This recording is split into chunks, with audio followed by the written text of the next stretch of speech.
మూగ జీవాలపై మానవత్వం చాటుతున్న భువనపల్లి పోలీసులు.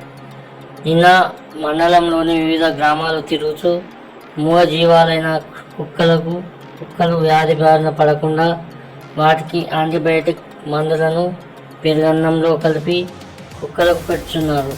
దీనికి ప్రజలు పోలీసులకు కృతజ్ఞతలు తెలిపారు. బోయినపల్లి పీసీ గారు కోటి గారు ముందుండి పర్యవేక్షణ చేస్తున్నారు, వారికి ధన్యవాదాలు. బోయినపల్లి పీసీ గారు కోటి గారు ముందుండి పర్యవేక్షణ చేస్తున్నారు, వారికి ధన్యవాదాలు.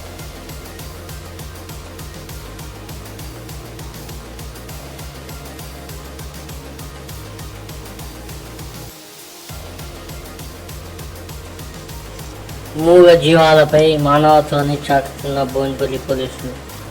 నిన్న మండలంలోని వివిధ గ్రామాలు తిరుగుతూ మూగ జీవాలైన కుక్కలు వ్యాధి బారిన పడకుండా యాంటీబయాటిక్ గోళీలను పెరుగన్నం కలిపి వాటికి పెడుతున్నారు. పోలీసులకు చాలా కృతజ్ఞతలు తెలిపారు. బోయినపల్లి పీసీ గారు కోటి గారు ముందుండి పర్యవేక్షణ చేస్తున్నారు, వారికి ధన్యవాదాలు.